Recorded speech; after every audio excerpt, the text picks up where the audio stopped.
Supriya is a journalist from Bombay. She's written a lot about fiction, art, culture, urban life. She's been published in Verve and Open Magazine, and she now writes for The Mint. And this session is presented by DNA, and I'd like to thank them very much because it's an honor to have Sebastian Faulks here with us, and welcome to you both. Over to you. Thank you. Hello. Is this on? Thank you. Hi, everyone. It's a pleasure to be here. Thank you. Thank you for coming. And thank you. It is my great pleasure to be in conversation with Sebastian Faulks, cricketer and occasional novelist. Sebastian's last cricket game, as some of you may have heard, was for the Authors 11, with whom he played against the Rajasthan Royals last week. How did that go? It depends whose side you were on, really. Let's say we were on yours. Well, the Authors 11 is really pretty much a pub side, and the Rajasthan Royals is probably the best club in the world. Happily, they put out a very friendly team. We were worried that the bowling was going to be opened by Sean Tate, the only guy in history to bowl 3 balls at 100 miles an hour consecutively, and that Srisanth was going to be opening the bowling at the other end. We only had 2 helmets between us, and we only had 2 boxes between us. Happily, Sean Tate missed his plane, and Srisanth was the perfect gentleman and bowled slow leg spin. It was a fantastic day, and it was the end of a week-long cricket tour, which started in Bombay about 2 weeks ago.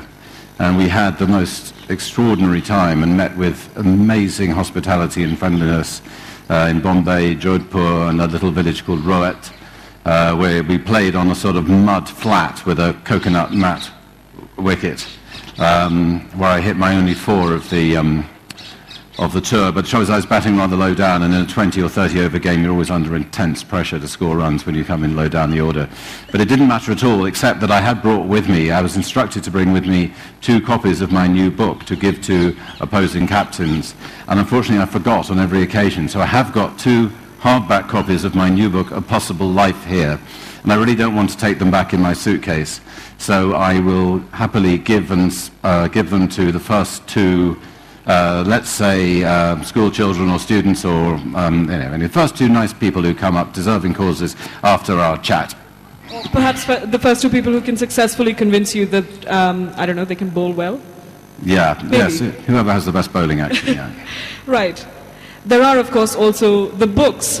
And because a life in writing, which is the subject of our session, is closely allied to a life in reading, I thought we might start with a book of yours that I was reading recently. Sebastian did a TV show with the BBC a little while ago. It was called Faulks on Fiction, and in it he explored the history of the British novel through 28 of its most famous, popular, notable characters. And Faulks on Fiction, the book, was allied to the show. This is a very interesting book, not just if you want to study the history of the British novel, but also the tastes of Sebastian Faulks' reader. From it, for example, I learned that you have a ranked list of your favorite Sherlock Holmes stories, that you think Emma is the most perfect Jane Austen novel ever written. Yeah. And yeah, I think I'm coming around to that opinion as well. I also learned that as a reader, you enjoy a certain detached irony, but you stop well short of enjoying outright cynicism. And I found it extraordinary that this is also true of you as a writer, particularly given that one of your biggest subjects, and one that you return to frequently, is war and modern warfare. So let's start by talking about this moral seriousness in your books, and sort of developing that. The book you mentioned, Faulks on Fiction, which is a spin-off from the TV series, is the simple proposition behind that was that I find it distressing that the way people read fiction in my country, and I'm not so sure if it's true here, is that when they read a novel, they say, what is this based on? What experience of the author's is this based on? Is the main character a version of the author herself or himself? And the next question they ask is, how far does the experience of the characters in the book coincide with my experience of similar events? it seems to me that that is completely to miss the point of what fiction is. When you first, as a child, read magical stories about, in my case, Enid Blyton, about a wishing chair. You sat in, you made a wish, and the chair whisked you away somewhere. I didn't, as a 5-year-old, say, "Mummy, is that chair based on one of Enid Blyton's own chairs?" But this is partly at a very high academic level in my country. It became fashionable in about the 80s, I suppose, and we haven't grown out of it yet. But it's also the way that less academic, general readers approach the books. And I just wanted to stress in this book the joy of invention. And it is possible to write good fiction which is largely a reshaping of your own experiences. It is possible, and you only have to say the word Proust to show that it's possible. And there's a young English novelist I admire a lot called Edward St. Aubyn, whose books are, I think, largely, reshapings of personal experience. So one can't be absolutely doctrinaire and dogmatic about it. But the great joy of fiction, I think, is the joy of any art, which is to make something which stands free of you and can be enjoyed without your presence. And whether that is a statue or a painting which you can leave on the wall, people can come in and see it, they don't need you there to explain it. So ever since I first started reading serious books at school when I was about 14 or 15, that was what I thought was most thrilling, and that's what I really wanted to do, to make a freestanding, existing work of art that could be inhabited, enjoyed, argued with, and by any reader who cared to go there. Right. A popular critical sort of old chestnut about your work is that it straddles the boundaries between the popular and the literary, which is a very easy distinction for me to make as a book reviewer and perhaps as a reader. But I wonder if it's quite that easy to construct those categories when you're writing a book. Could you comment on how you feel about that dichotomy and the fact that it's sort of, reviewers keep bringing it up? It's not. These categories are something that exists for bookshops, I think, really, and to some extent for journalists. Journalists are completely addicted. Journalists are really sort of taxonomists. They're very unhappy if they can't place people, films, books, whatever, into boxes. It makes them very uneasy. I don't really think of my books as belonging to any category at all. They're the books that I want to write. I write them to the best of my ability, and always bearing in mind what I just said just now. What I'm trying to do is to make this beautiful freestanding object, but I do think about the reader, and I think one of the things that fascinates me most about writing novels is what I think of as a triangular relationship.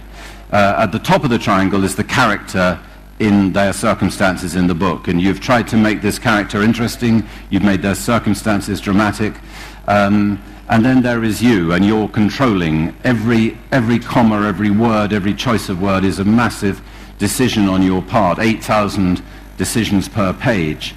But there is also, the third part of the triangle is the reader. And the reader's primary relationship is with your character, of course.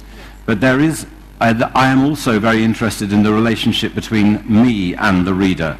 And that is something you don't have to be too aware of it or too self-conscious about it. But I think all good writers in the back of their mind are aware of this, and that's actually that's really what distinguishes, in my view, what we made, to go back to your little definitions, called literary works and popular works. In a popular work, if you were trying to give the reader the impression of a very, very beautiful woman, you would, like Jackie Collins, say, she was drop-dead gorgeous, she was luscious, every man wanted to sleep with her, she walked into the room and they all fell over in a fit of lust. But if you are, and I learned this from studying closely when I was a student, other writers, you don't say that at all. If you want to give your reader the impression that a woman is extremely attractive, you simply describe one man's response. you say he found himself uneasy, unable to look at her with equanimity, and then you just give one detail of the colouring of her hair or the sway of her hips or something 30 pages apart, and you allow the reader to come in. You allow the reader to fill in all these spaces, and that is one of the essential differences, I think. Right, and that has remained sort of consistent remarkably through your work. Since we began by talking about journalists, let's continue and let's come for a minute to a biographical question. I've heard that you realized that you wanted to be a novelist fairly early on in life, and out of university you became a journalist yourself. What did you write about? Yes, I wanted to become a novelist from the age of about 14 or 15 when I first read Dickens and D.H. Lawrence, and it's a terrible admission to make, but until I read Sons and Lovers, I had no idea that other people had an inner life. I thought I was the only person in the world who sort of felt things deeply and had a continuous running consciousness of feelings and embarrassments and shames and angers and hopes and fears and desires. And this was just an absolute bolt from the blue. And I loved the way that Lawrence wrote about his created characters with so much tenderness and so much love. As though every feeling, every hurt that was done to them, he flinched with it too, for them and with them. And this was just miraculous to me. Are you still a Lawrence fan? Well, Lawrence is very unfashionable, but I do still love that tenderness. And I read Lady Chatterley again a couple of years ago for this television program. And I persist in thinking that that is a good book. But it's very good in its time, too. It's about people trying to find meaning after the First World War and basically going back to the Garden of Eden and trying to start again in the woods simply by copulating as Adam and Eve did. Obviously it has its embarrassing moments, but no, that's what I wanted to be. And unfortunately the school I was at, which was a private school, a very repressive, old-fashioned military school, didn't prepare its boys to be novelists. It prepared them to be soldiers or administrators or civil servants, dentists, lawyers. But when you went to see the careers master, he didn't say, what you should be, young man, is a novelist, and this is how you do it. And there were no schools for novelists, and there was no way of learning. There were no schools of creative writing or anything. So I thought, well, I've got to make a living, I've got to earn some money, and if I become a journalist, at least I will be typing. So it's halfway to writing. Yeah. And then I was lucky enough to get a job on a newspaper in London, and I found that I really loved being a journalist, and I made many good friends. And I was a junior reporter on the Diary column, a kind of very mild gossip column. Excellent. Good training for novels. Yeah, and then I moved on being a general feature writer. Then I went to another paper where I edited the book pages, and then I finally became deputy editor of a Sunday paper called The Independent on Sunday. But by then it was all meetings and bureaucracy and man management, and that was a complete pain in the neck. And you were still doing this at the time you wrote your first couple of novels, right? Yes. What was it like balancing two kinds of writing? Well, if you're going to, most people who write novels have to have jobs, obviously, or else they need to live with or be married to a partner who makes a living, because you can't really make a living out of writing. Right. And that's fine, but you just have to understand that. So I had this job as a junior reporter, but it was very undemanding. So I would write my novels in the evening or at weekends or on holiday. And it was a bit sad on holiday when, you know, the rest of the people would be by the pool or going down to the beach, and I'd be sitting in a darkened room away about life in provincial France in 1936. Yes. You know, people thought I was a bit weird, but I suppose I was a bit weird, really. But that was the only way I could make it work. And it was also odd when the books came out while I was still a journalist, but, you know, that's life, and I think a terrible mistake made by a lot of young people who want to be novelists is to think that they can make a living, and that in some way the world owes them a living. It just so doesn't. Something to bear in mind. Damn. So I was reading The Girl at the Lion d'Or, your second novel. Yes, that was the one I was typing while everyone else was having fun by the swimming pool. Yeah. Right. And quite early in the novel, I came across a sentence which struck me particularly. I will read that to you. It is completely inconsequential, sort of in the scheme of things. 4 men were playing vigorously with the sound of their rubber-soled shoes pounding the dry, sandy surface, and the gut ringing in the wooden ovals of their rackets. And this struck me because I realized that I was seeing an early example of the folk style, which has remained remarkably consistent sort of through your work, and particularly, the historical novels, in that, one, it's incredibly visual, and you have this almost sort of transparent cinematic quality to your writing, to the length of the sentence, and you have, sort of this gift for writing long, sustained, yet more or less weightless sentences, that one doesn't have to plow through as a reader. And of course, well done that. And of course, that phrase, the gut ringing in the wooden ovals of their rackets, which sort of unobtrusively and atmospherically situates this in its history so that we know the period of which you're writing.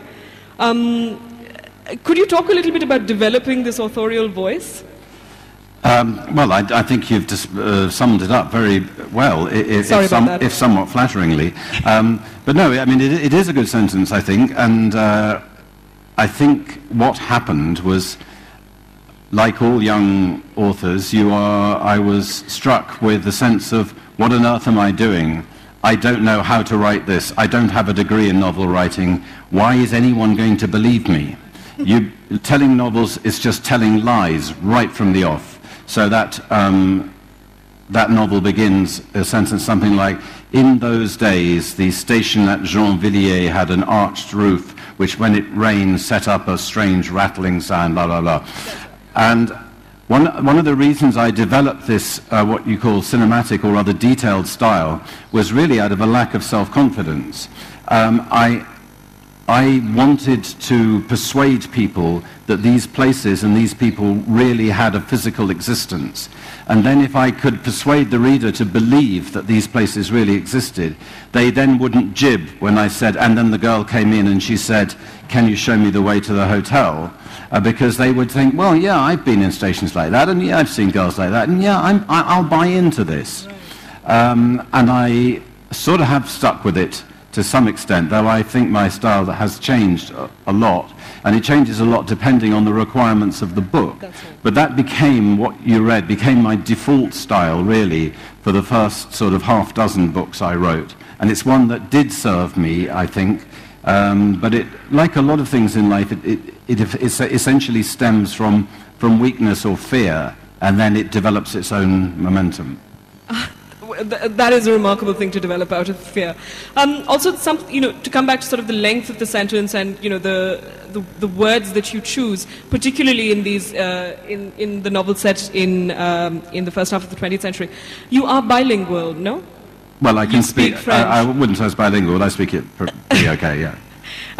Did that have something to do with it? That when you were writing novels set in France, you could, in some sense, hear French? No, not quite, but I think that I had this rather sort of sacred idea of what books should be. I mean, I revered books in a way, and I revered what they had done for me. They had changed my life, and they had enabled me to connect with the world and with other people. And books had shown me that there is a much more important life that lies beyond the superficial, that we all have an inner life, and that we are all joined in some strange way if we care to make the effort. And this is immensely consoling and immensely exciting. Yes. And I therefore thought that when I wrote, I should really be on my best behavior, because I was entering into the church of literature. And I definitely wrote in a slightly old-fashioned long sentence way. And then, as you say, a lot of these books were set in France, and some people said to them the sentences sounded to some extent as though they'd been translated, which I don't think is accurate. But one thing you do have a problem with if you're writing in an English as French is dialogue. So, for instance, Anne, the main character of The Girl at the Lion d'Or, goes to this hotel, and the boot boy picks her up in the car, and what he would have said to her is something like, sling your bags in the back, love, let's get the old crate moving, and we'll be home in 2 ticks. But of course, all that slang just says to the reader, English, English, English. So what you have to use in dialogue is therefore a style which is highly relaxed and conversational, but without any slang at all. But, you just have to learn how to do that. And it occurs to me that you might be in the minority of contemporary British novelists in that, to stick with the France theme, that you've written a number of books about and thought a lot about a country that isn't Britain. And, your fiction isn't immigrant fiction. You've written about France, about French history, and about Britain and British characters' relationships with France. Tell us a little bit about that. The long answer is on my website under FAQs. What first drew you to France? It's very long, I warn you, so don't start unless you've got your specs on. Okay, should we then, sort of in keeping with the theme of, in keeping the title of our session, talk about Birdsong in particular, and that period? Sure. I'd just say very briefly what drew me to France was that it inspired me in a way that Britain didn't. The England of my youth in the 60s and 70s, lovely place to grow up, I had a happy childhood, lovely family, but when I walked out in the street I didn't feel a novel coming on. When I crossed France, drove off the main road for 10 minutes, I was beguiled, intrigued, entranced. There was this beautiful, beautiful country, only 18 miles from mine, yet a million miles away culturally, and every closed and dusty village and square seemed to be teeming with illicit, hidden secrets and romance and deep, deep ideas and drenched in history. And the history in France was so available. It was only skin deep. And of course, later on I discovered sort of why this was, that when I first started visiting France in the 70s, it was still in a state of denial, really, of official denial about what had happened to it in 40 and 44. So that, in very brief, is why those early books were there, because it turned me on. Right. Should we talk a little bit about Birdsong? By all means. Yeah. No, I leave the floor to you. Sorry, I thought you were going to ask me a question. Let me just make the comment that I read Birdsong a while ago, and it moved me deeply, but it was only when I was rereading it recently that I realized that the title contains its own irony, that it is a beautiful word, but the novel is not, and the novel is about beauty, but it is not set in a beautiful time. And birds in particular, form a visual motif in the book, and the main character's horror and fear. Yeah. As some of you who've read it will know, it's set before and during the First World War. And when I was at school in the 1960s, we had teachers who were very good and who could tell you everything about the Indian Mutiny, or partition even. We don't think we came perhaps quite up that modern, but certainly the Tudors and the Stuarts and the Norman invasions and even a bit of the Second World War. But when it came to the First World War, a sort of strange pall of silence would descend, and there was just a lot of head shaking, and it was a terrible thing. And I sometimes wondered whether some of these old guys had lost brothers, or certainly family members of some kind. But of course, to a budding novelist, nothing is more intriguing than something that grown-ups won't tell you about. So I stored it in the back of my mind as something that I would one day return to. And then one day on November the 11th, which is Armistice Day, one little boy was required to read out the names of all those at the school who had died during 2 world wars. And one year it fell to me to read these, and the school was only 80 boys. But by the time I'd got to the list, at the end of the list of the dead from World War I, my voice had given out. And I thought to myself, something happened here. And I think then what happened was, then what happened was the Second World War, and which was very, very well remembered and very well documented, largely the Holocaust aspect of it, and quite rightly so. But what then happened, I think, was that the memories of the people who fought in the First World War were slightly put to one side. They didn't wish to talk about what they'd been through. No human being before had ever seen 10 million men mechanically slaughtered for no reason. And it was very difficult for an average factory worker or farmhand to come home and get to the bottom philosophically of what this meant.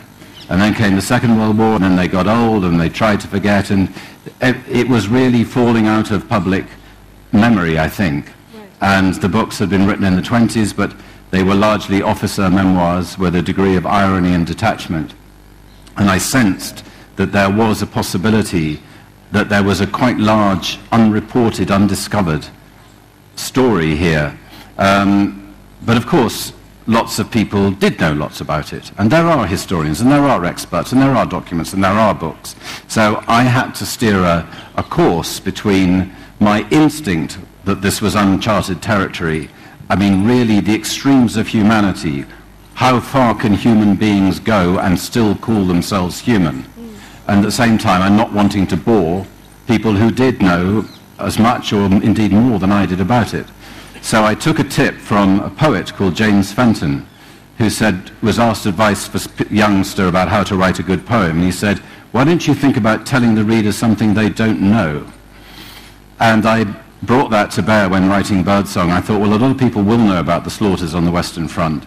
But by chance, I'd come across this book explaining about the mining and how, if you have the German trench here and the French-British trench here, underground, mines and tunnels were dug. So there was a war underground as well, a sort of inferno contained within the inferno.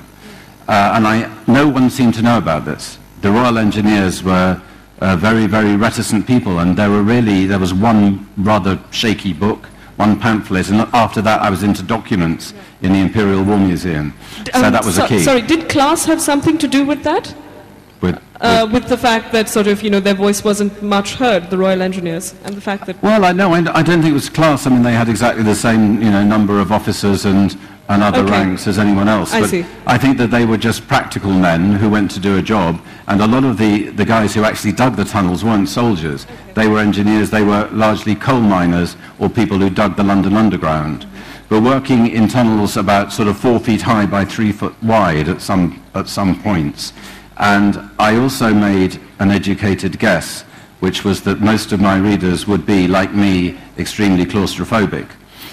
It takes a certain kind of man, a certain kind of person to be able to operate in those physical circumstances. And I sort of traded on that assumption during the book. And in the closing sequence of the book, the main character, Stephen, is trapped underground. And he's an infantry guy. He's not used to being underground. And I thought, how long can I make the reader suffer? And it goes on a long time, and you think he's never going to get out. The reason you think he's never going to get out is because his best friend has been killed by a sniper's bullet. So that the reader thinks, this guy Faulks is a complete bastard. He's not playing by the rules. He's killed the only nice guy in the story at random. Michael Weir, his name is. He simply stands up on the fire step out of politeness to allow a ration party to pass. By standing up on the fire step, he puts his head above the sandbags and... but I'm really sorry that I had to kill Weir, because he's a lovely chap and an emblem of a certain kind of English innocence. But he had to go so that people would fear for Stephen more at the end. And all these things sound very cold-hearted and calculating, but they are there for a purpose, and they are there to make the reader more afraid, to make the reader's experience more intense, and to make the sense of deliverance at the end that much more exhilarating. Okay, I'm now trying to weigh which of the two questions that arise from that I should ask you. Okay, let me just, I will come back to something about, psychology and psychological realism in a minute, but let's talk a bit about the book that you wrote after Birdsong, which was a book called The Fatal Englishman.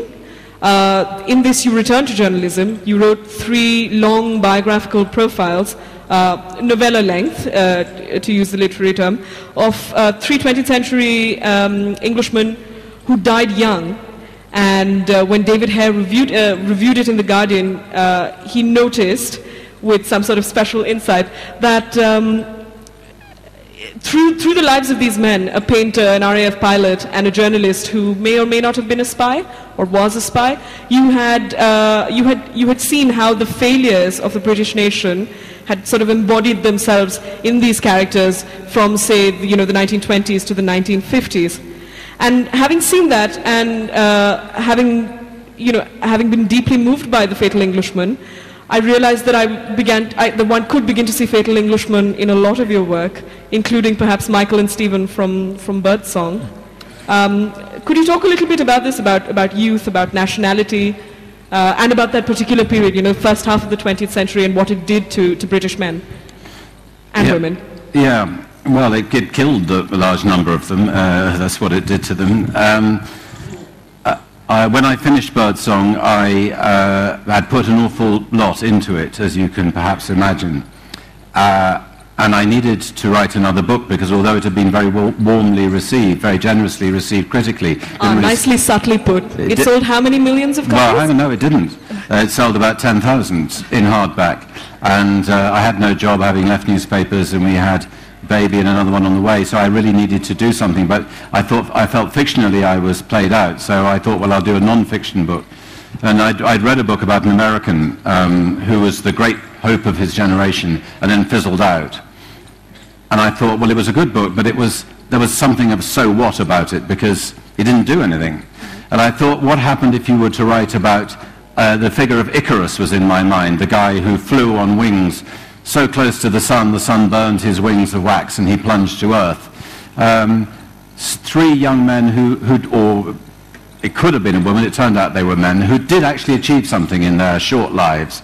And I thought a third of a life, a third of a book each, and that would make a really satisfying book. Of course, I was interested in the poignancy of unfulfilled promise, but all these people had done something. The first one, Christopher Wood, was one of the only English painters to get over to France and understand what modernism was about in the 1920s.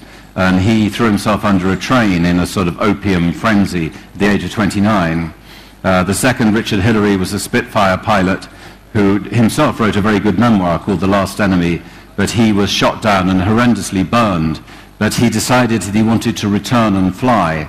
But because his hands were like claws, he couldn't really control the planes. And they put him onto flying bombers in Scotland, and the inevitable happened. Very irresponsible, really, of the RAF. They more or less allowed this guy to go out and meet his destiny because he really wanted to die like all his friends who had died in fighter planes. And the last one, Jeremy Wolfenden, was an extraordinary story which of a very, very clever young man, by common account the cleverest young Englishman of his generation, who got caught up. He was going to be an academic at Oxford, but he turned his back on that and became a hack newspaper man, reporter in Moscow. He was epically and openly homosexual at a time when this was illegal, and at a time, moreover, when his father was chairing the government committee into revising the law. So it's a story you could barely make up, really. When his father received the commission to review the law on prostitution and homosexuality, he was told by the Home Office, we're trying to put an end to both of them. But he came back with a report which said, although he personally disliked homosexuality very much, he could see no reason why consenting adults should not be free to do what they want in private. Very much against his own better judgment, for which is a very admirable thing.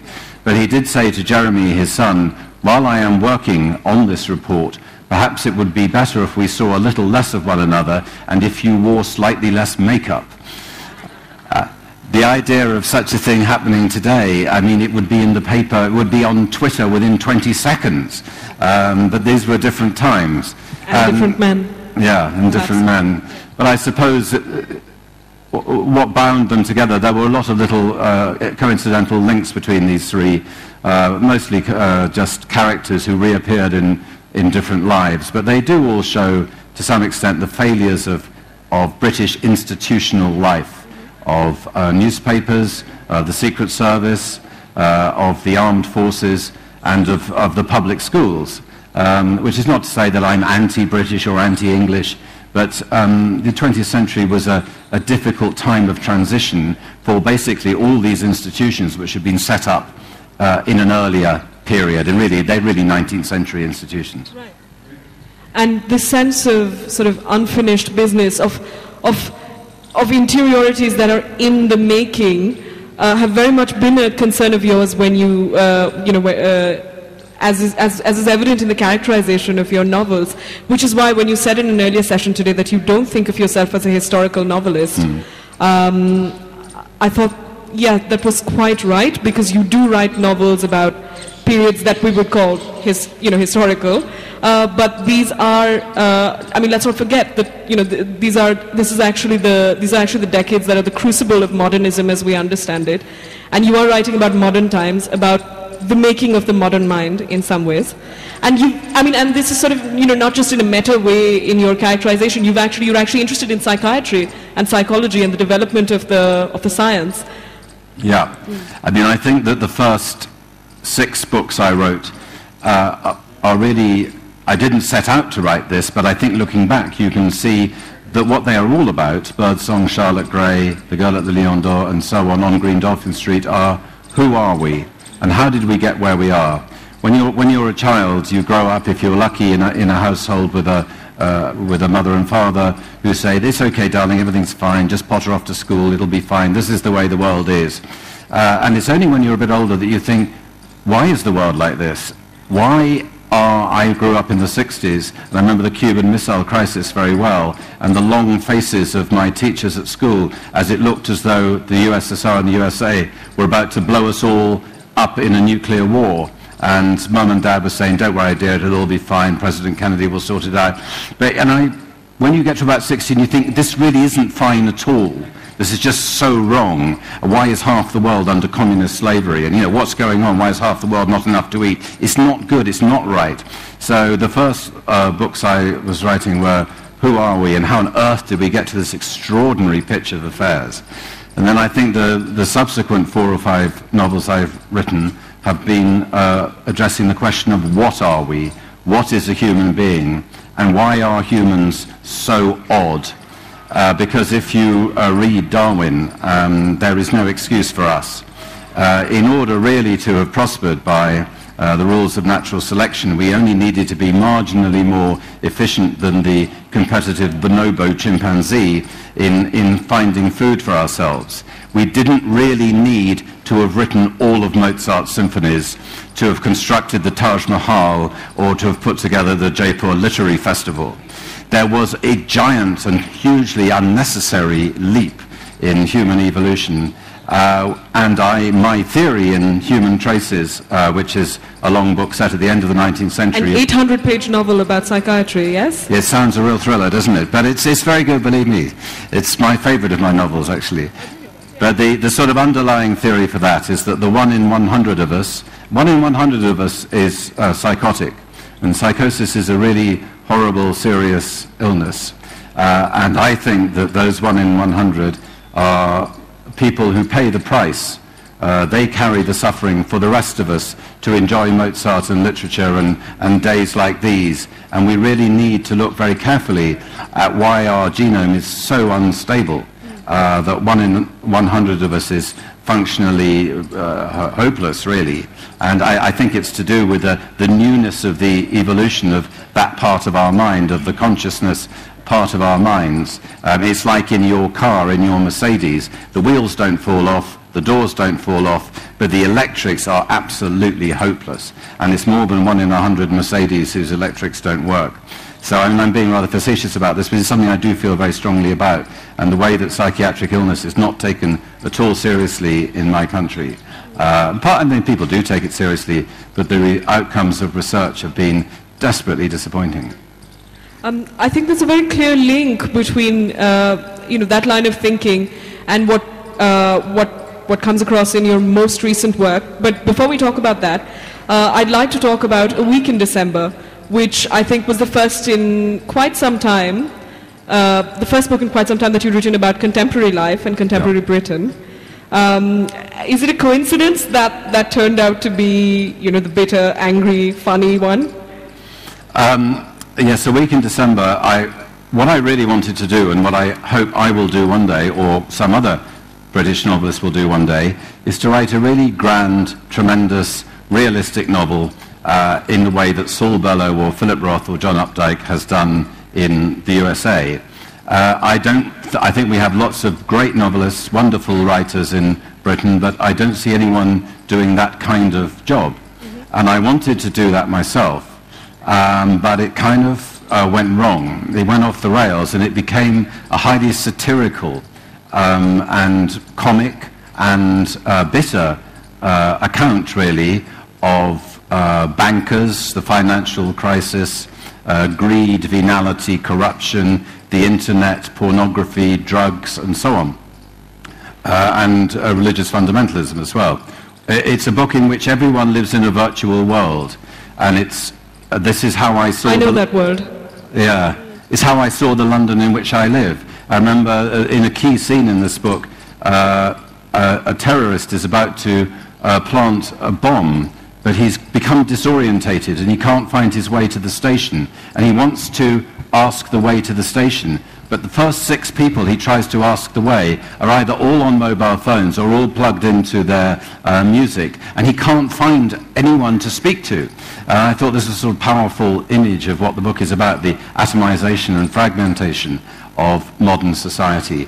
As with Adorno, so with us. Yeah, I guess so. But it has been very popular, but it's a book that I don't personally have a great affection for, because it is so bitter. And although I think it's funny in places, I much prefer my new book, A Possible Life, which is a much gentler book, a kinder book, I think. And a lovely book. Let's talk about that. And if we could close out our sort of, section of the conversation with a reading, that would be great.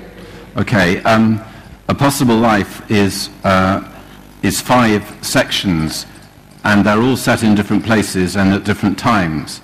And they are linked together. They're linked together by little circumstantial things, a house, a plaster Madonna, a character here and there, a place. But mostly the way they're linked together is by theme. They're all about the same thing. They're all about selfhood and human consciousness, what it means to be a self. Are we the same self at the age of 50 as we were when we were 10? And the way that identities can change, and so on. And I rather pretentiously, as I was told, compared it to a symphony in 5 movements. I don't know why it should be pretentious to compare a piece of writing to a piece of music, but apparently it is in my country. So I now say, well, it's more like an album. How about that, with different tracks? And people seem happier with that. We have a great fear of pretension in my country. And when you come home from having heard Beethoven or Schubert, whoever it might be, in the evening, when you drive home, I don't think you say, I heard 4 great bits of music tonight. I think you hope you say, I heard 1 great symphony. That's the sort of idea it's based on. And I'm going to read the very ending of the book, actually, because it struck me as I was looking at it just now that it has a slightly sort of Buddha-related idea which seemed suitable to this festival. And the last section is about an American singer-songwriter called Anya King, and she operates in the early 70s. So you'd have to think of Joni Mitchell, Carole King, Carly Simon, people like that. She is somewhat based on them, though I hope her own person with her own songs and her own character.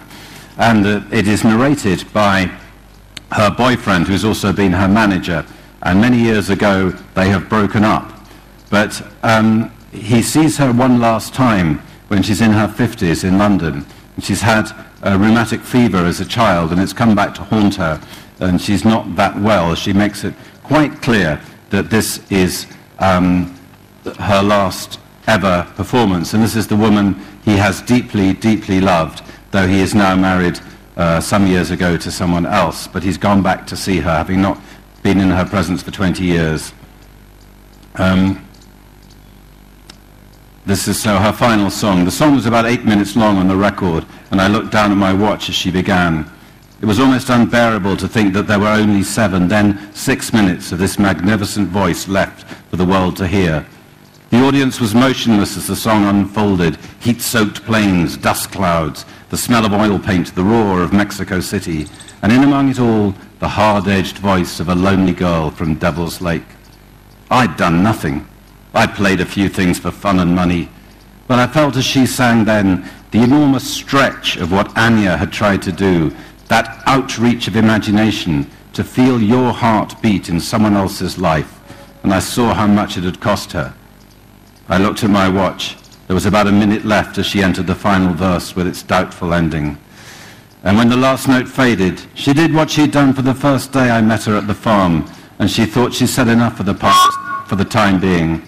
She just shut down. There were no fade-outs, no goodbyes. She took the guitar off and propped it on the stand, bowed briefly to the audience, turned on her heel and walked off the stage. Trying hard, I could tell, because I knew every pore of her skin so well, to limp as little as possible as she left the spotlight, went into the blackness of the wings, and disappeared. Becky wanted me to buy a flat in London. She was keen to visit more often. The next day I went to see a new development near Hoxton, an old Victorian building with its name chiselled above the lintel. St. Joseph in the west, once a workhouse or something, now full of saunas and fitness rooms. I didn't much go for it. I didn't want to be swallowed up by so much history, by the failed existences of others. At my age, I began to pity the struggles of the young, and I was resigned to all the lives I wouldn't now have time to lead. It was no longer a matter of envy when I saw beautiful women sharing plans with laughing men. So I told the estate agent I'd call the next day, then went and sat outdoors at a pub. Beside me were guys in suits, shouting over lager to female colleagues in their shiny work clothes. I didn't know their world. They looked fired up and engaged, but I never even had what they would call a proper job. I was almost 60 years old, but I didn't understand anything. It all in the end seemed to have been a matter of the purest chance. But for a succession of tiny pieces of good fortune, I might never have had a glimpse of Laurel Canyon, the farm, or Anya King. Yet I also knew that if any of those bits of luck had fallen out a different way, and I had had another life, it would in some odd way have been the same, my heart existing, as Anya put it, by a different name. I don't feel I'm the same person as the kid who walked across the park to school each day. I saw an article in the paper the other day that said at my age I'd have no cells or whatever in common with that small boy. Maybe someone else has his cells now. I look ahead and I can see the years spooling out of me like tape from an unhinged reel-to-reel, spinning out of control, tangling, never to be rewound. And the past seems like something I imagined. The guitarist I was in my first band in England at that Poll Winners concert. I remember the grain of the wood beneath my tapping foot, but in what sense was that me? Sometimes my whole life seems like a dream. Occasionally I think that someone else has lived it for me. The events and the sensations, the stories and the things that make me what I am in the eyes of other people, the list of facts that make my life. They could be mine, they might be yours. I'm an actor playing a part I've never mastered. I've stood here, back to the bar window, beer in glass, slight jet lag, old leather jacket, maybe 1,000 times before, and it never adds up. So when eventually my hour comes, and I go down in that darkness, into the blackness of the black-painted wings, there'll be no need to mourn me or repine, because I think we're all in this thing, like it or not, forever. Thank you. If anyone in the audience has any questions, please ask them so that I can excuse myself from this discussion and tweet about Sebastian. How do you do that? Hi. My question comes from Birdsong. Your writings have portrayed the intense feelings of love very passionately, and the horrors and death of the World War in a very horrific yet poignant way. Yes, and as a matter of fact, you did make me call you, you know what, when Stephen was trapped in the tunnel for a week. So I would love to hear your opinion on how love can affect a war as huge as the World War. How love affects what? Sorry, How love can affect a war as huge as the World War. How does love affect the war? The love and war in Birdsong. I think the way that love affects Stephen is that it gives him a reason to survive, and Stephen is a very perverse man. Most people, he is the opposite of Jack in the book. Jack's journey in the book is a very logical one. He's a simple believing Christian at the end, and what he sees in the course of those 4 years makes him lose his faith and become keen to die in a godless world. Stephen, being the perverse guy he is, starts as faithless and godless, but he is very curious, and he wants to see what all this can mean. He wants to see how far human beings can be pushed, and if he can discover anything beyond that will be useful to him in future life. And doubtless his love for Isabel and his memory of that love is something that drives him on, because he has known, through the love of her, some moment of transcendence. And transcendence is what I think we all search for, whether through sexual love or through religion or through some sort of artistic experience. Bonjour. Bonjour. I wanted to ask you that is there something in particular about cricket that has helped you in your writing career? Because I am of the opinion that a person who follows sports, well, a lot of how he leads his life comes from that. How has cricket informed me? And well, I spent more hours of my life watching cricket than I really care to reveal. Oh, go on. Hundreds, thousands, millions, I should think. Well, I think cricket certainly is a wonderful game. I think it certainly teaches you chivalry. It should do. And it teaches you tactics, and it teaches you intelligence, and it teaches you to plan over a long, long period. And certainly I have found the tactical scheming and planning that I've learned on a cricket pitch. I was once a very unsuccessful captain of a cricket team. I have found that very helpful in not expecting immediate results. It's about long-term planning, and that's certainly something you do when you structure and think about a novel. I only wish I had Srisanth to call on as my first change bowler, though. I think Mike Brearley wrote in an Observer column that, being a fielder in the deeps in a test match can teach you about patience the way nothing else can. Yes. Yeah. I mean, let's face it, cricket can be boring. No, you're shaking your head. Well, you try fielding in a doubt field like me when you don't bowl any longer. You certainly have a lot of time for thinking. Maybe that's the other way it's helped. All those many hours at long leg waiting for the ball that never comes, rotating the plot in my mind. Hi, you spoke earlier about how you admired Lawrence's tenderness with his characters. And particularly in light of the recent BBC adaptation of Birdsong, I wondered how it felt to revisit those characters and whether your characters ever leave you.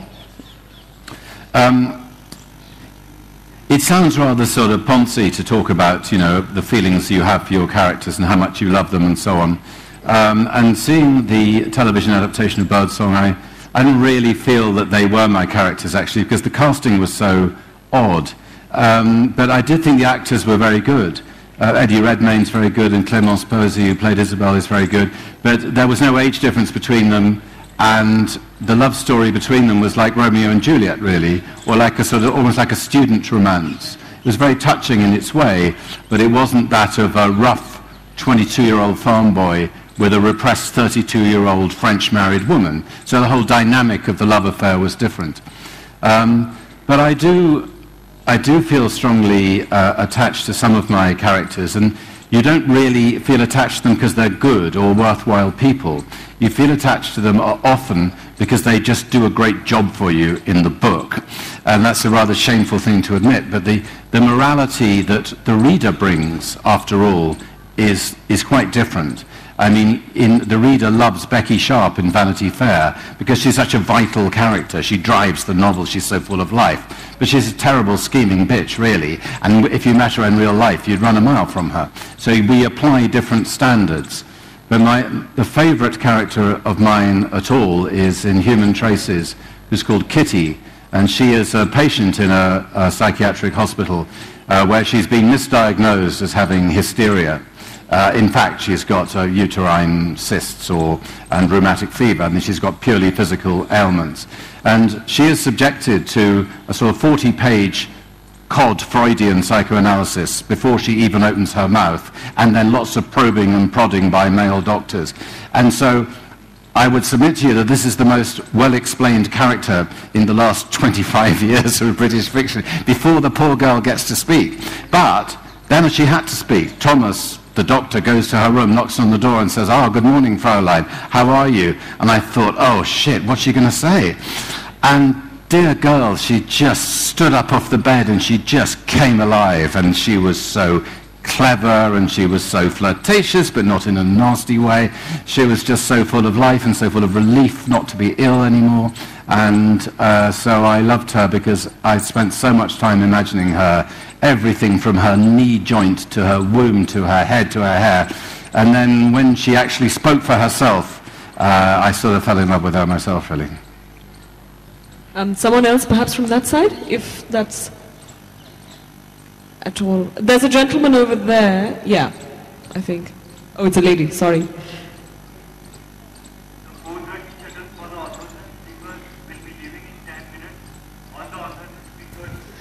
Good evening. I wanted to ask earlier on in the discussion, sir, you mentioned that when you were a young boy, there were not too many schools which talked about how to write novels. Now we see that there are maybe too many of such schools where people who are actually authors are teaching short story writing. And personally, I feel that it's probably taking away from the individuality and the individuality of the person, and the writing style is probably the same everywhere. So what is your opinion on this? Thank you. That's a very good question. I don't really know the answer to it because I don't really have any experience of it. But there was a good creative writing school in Britain in the 70s and 80s in the University of East Anglia, and out of it came some very good writers, including Ian McEwan and Kazuo Ishiguro and Rose Tremaine. And I think the great thing they did was they started writing about other people, which is what I do. And the British novel got stuck in a terrible rut about people writing about their own lives thinly disguised. And those three writers and some others who came from there, they did go back to that basic thing I was talking about, making up stories. So I think that worked. But my only experience of actually teaching was 1 week in a remote place in Cornwall on the Arvon Foundation. And I found it pretty scary, actually. It wasn't really a creative writing thing. It was more of a psychotherapy. And that not all, but quite a large number of people were struggling with serious personal issues. And I think they just felt that they could draw some vital force out of me. And I was talking to Lawrence Norfolk about this yesterday. He had exactly the same experience, that 3 days in you feel completely hollowed out and drained. But that's a one-off, and I don't expect you to take that seriously. But your serious point that people might be taught to write in the same way, I think possibly is a danger. But more than that, I couldn't say. Is the mic with someone? There's a gentleman over there at the very end. Who's...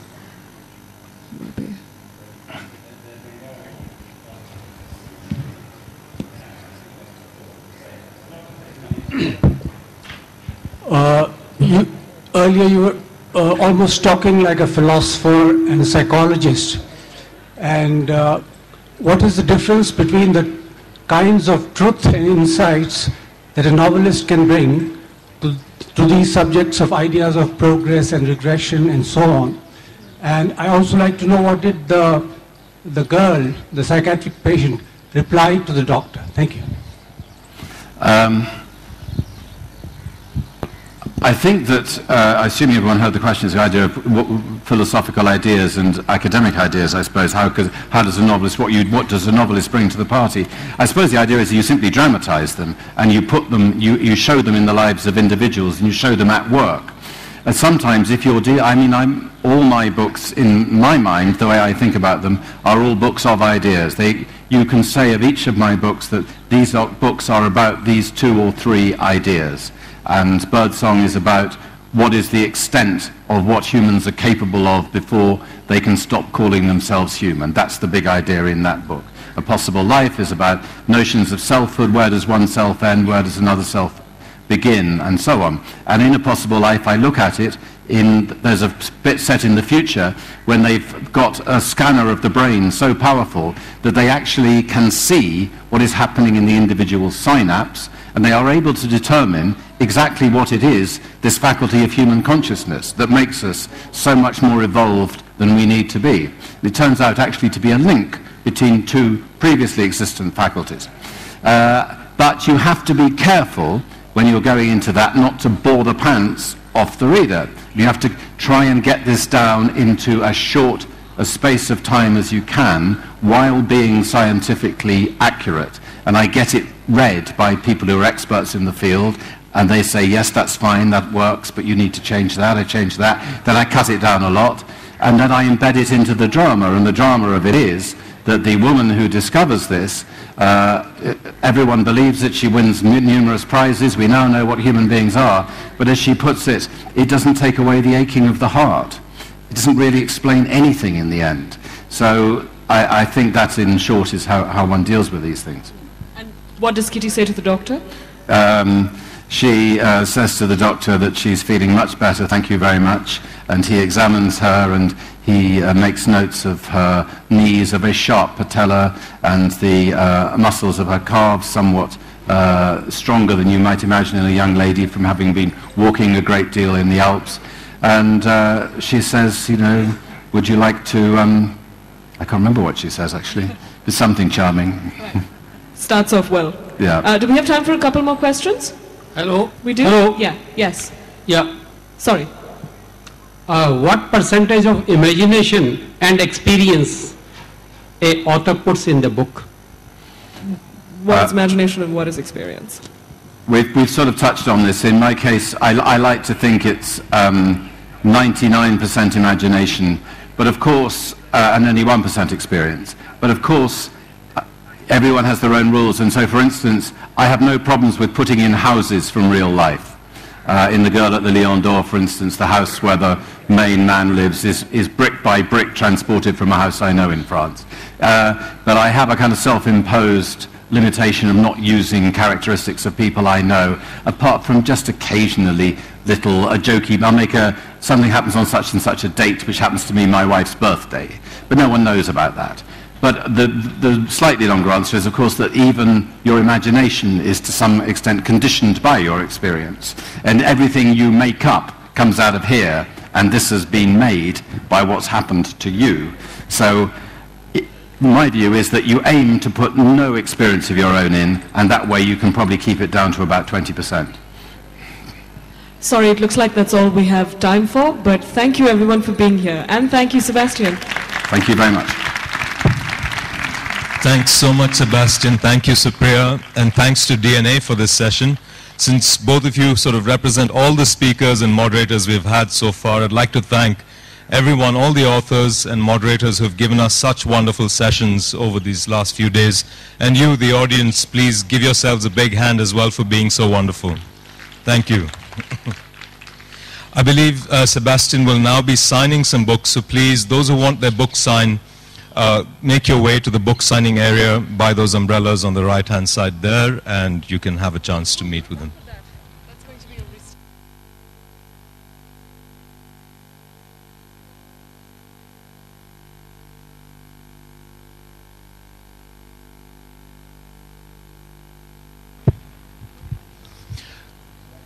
A few housekeeping type announcements. I know that this is the last day. We're coming back in half an hour for our final session that always ends the Jaipur Literature Festival, the debate. The debate this time is, has capitalism lost its way? But before that, since this is the last day, I want to say that the Lost and Found is in room 108 of Diggy House. So anyone who's lost items, please go there and see if you can recover them. So room 108, and things will make their way there. I'd also like to say that those with invites for the Writers' Ball, the shuttles leave from your hotels at 7:30 and 8:30, and they'll return at 10:30, 11:30, and 12:30. So those of you making your way to the Writers' Ball, your hotels and your transport desks there will organize that for you. And finally, stay tuned, and we'll be back in exactly half an hour, 5 o'clock, the debate kicks off. Meanwhile, grab yourself something to eat, and thank you all once again for being a wonderful audience.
आशा हंसदा हूँ।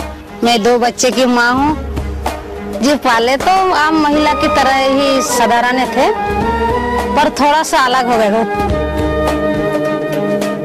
और साड़ी से pant shirt पहनने लग गए। अभी वो काम छोड़ के ड्राइवर का काम कर रहे, इसीलिए और ज़्यादा सम्मान मिला, बहुत कोई मानने लग गया। Tata Steel, values stronger than steel.